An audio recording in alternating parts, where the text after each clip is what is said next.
Some people are just drawn to the water, and that is the case for David Farina.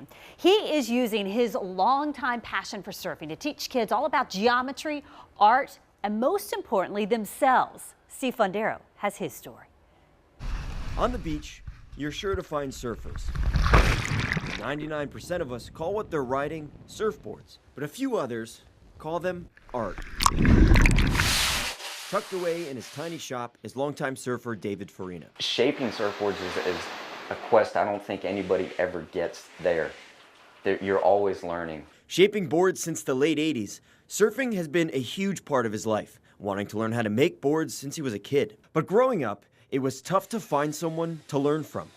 Now, he wants to be that person for young kids. Because we complain today about children sitting in front of the computer all day doing nothing, but this, you get your hands in it, it's like an industrial art, but then they get to take this and take it out in the ocean and have a blast with it. I mean, I don't think there's anything better than that.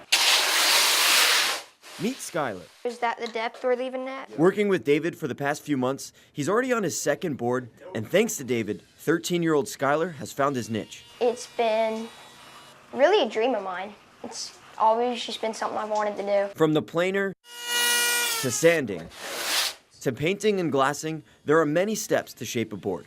But the best one? Writing it at the end.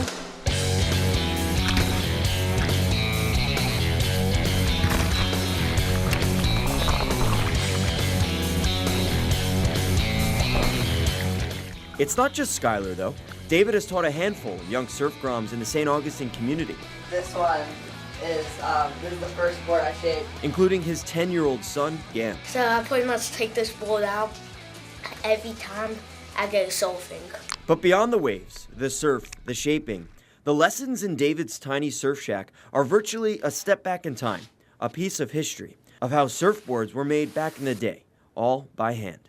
It's a craft that needs to, in my belief, needs to still stay alive.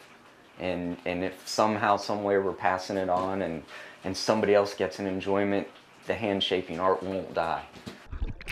From St. Augustine, Steve Fundero, First Coast News, on your side. What a great story. David doesn't limit his lessons to kids. He'll teach anyone how to build their own surfboard.